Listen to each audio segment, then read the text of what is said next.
I'm Glen Darcey. I'm product manager for Arturia. I'm here with synth guru Yves Usson, the main designer behind the MicroBrute synthesizer. And today we're going to be talking about our new MicroBrute synthesizer.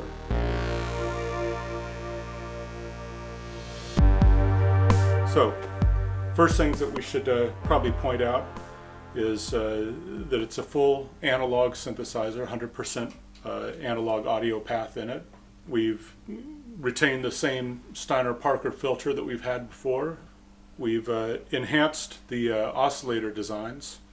You've got a full sequencer, envelope generator, multifunction LFO, and our newest little feature is the modulation matrix patch bay that's on here.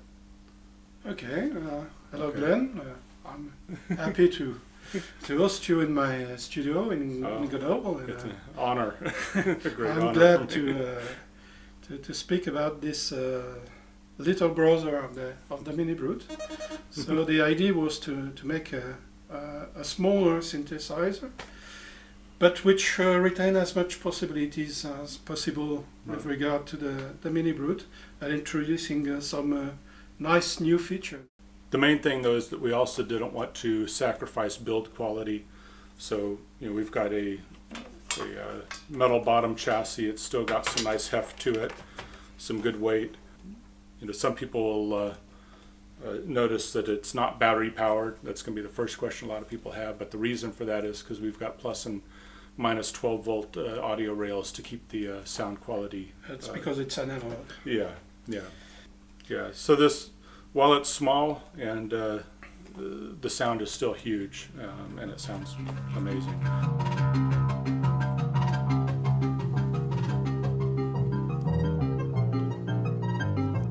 So we'll go through some of the functionality of the oscillators. First you have your standard sawtooth, square wave, triangle, and you can mix the levels. There's synths that are $1,000 out there where you only have an on-off switch for it. Okay, one thing with the oscillators is that they'll stay clean up until about this point, and then they'll overdrive in the last little section. And you can hear that when we...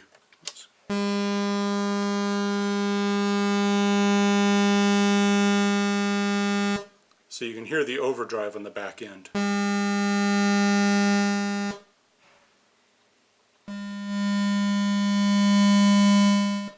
Not so much with the square.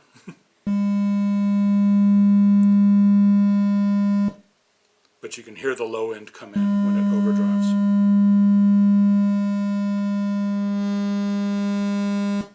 It starts rounding the triangle. Starts right on the triangle.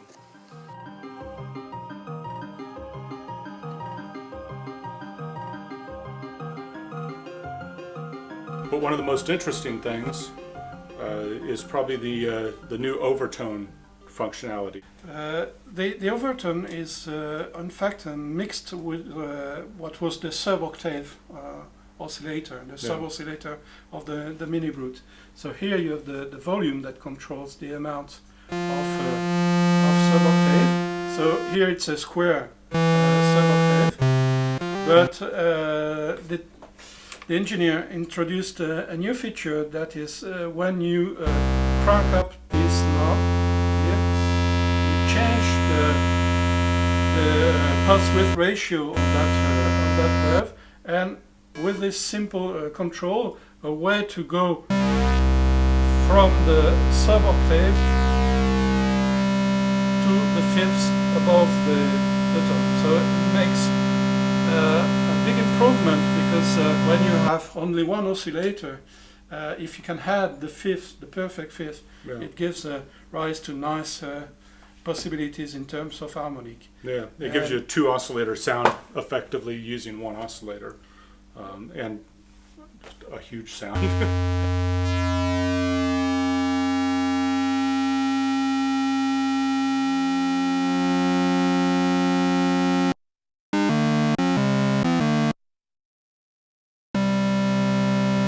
This control here can also be modulated via the CV gate inputs. If you have a MicroBrute, you could be using this as a secondary or a third LFO on a MicroBrute, and a third envelope on a MicroBrute, you can use the MicroBrute and modulate things within here. So for MicroBrute owners, this makes a great expansion.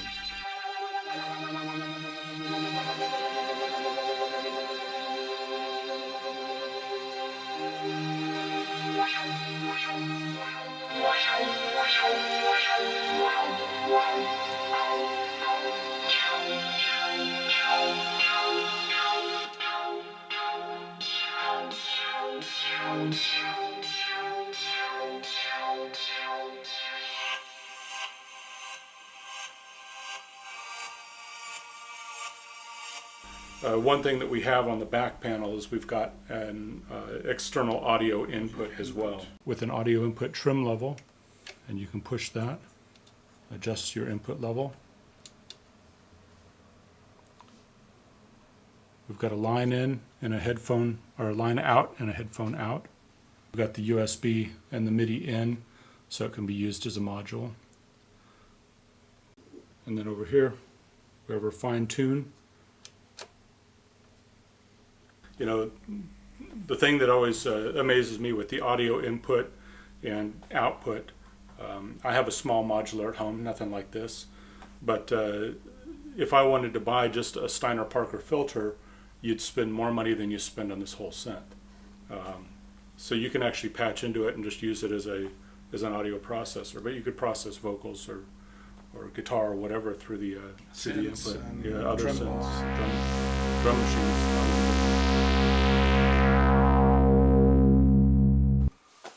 Just monstrous. Kick in a little brute factor, which will enhance some of the low end.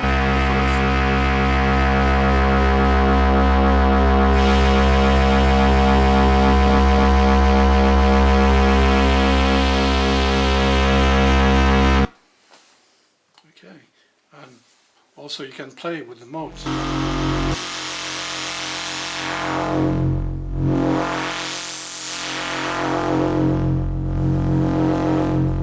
This is the bandpass mode, and we can switch now to the high pass mode to filter out the fundamental and keep only the harmonics.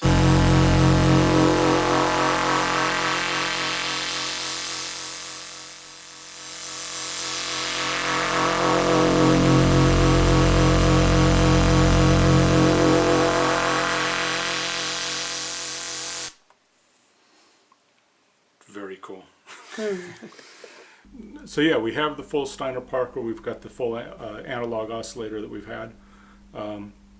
We've gone to a single envelope, and the envelope has two modes for the VCA. You can go to the envelope or to a gate mode, similar, kind of paying homage to a SH-101. The LFO can be synchronized via a MIDI clock or via USB, or it can be free running. When you put it in sync, it can sync with the sequencer, and we'll talk more about the sequencer in a little bit.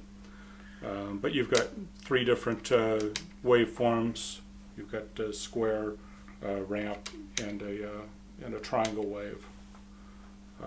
Then we've got glide and the ability to send the mod wheel to either LFO or mount, or to cut off.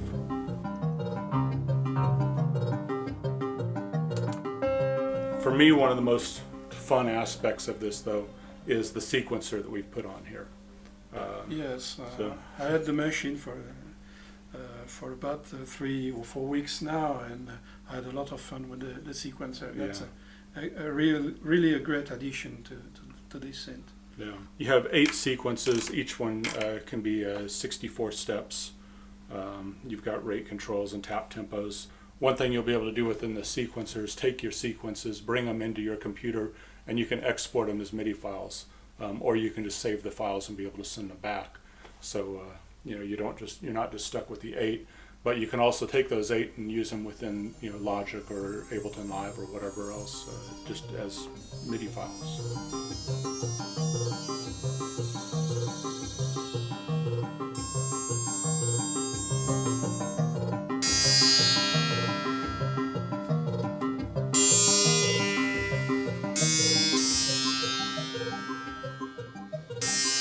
this is a small machine, so if we want to have a lot of possibilities, it's important to have access to the different controls, and the addition of this small matrix is really great, because you can nearly plug everything with everything in that.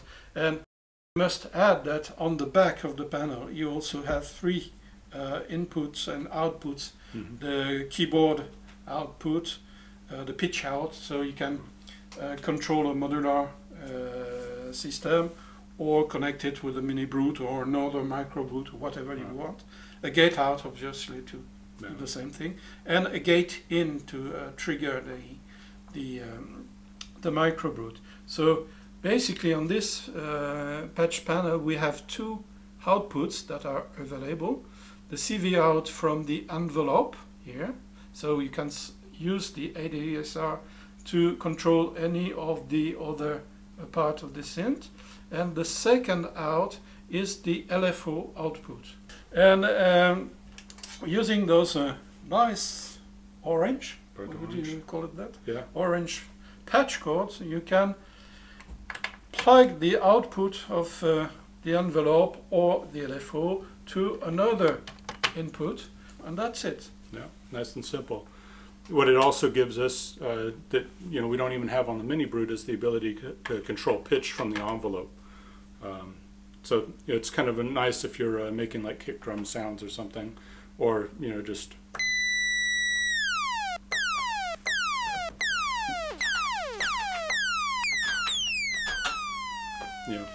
Okay. 70s disco sounds if you want.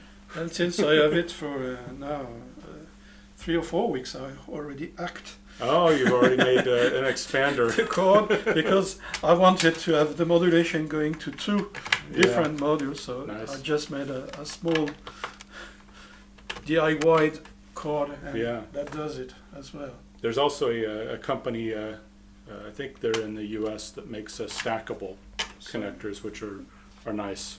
You plug one in, plug in another, and then they just stack up. And you can drive how many sources do you think you could drive on that?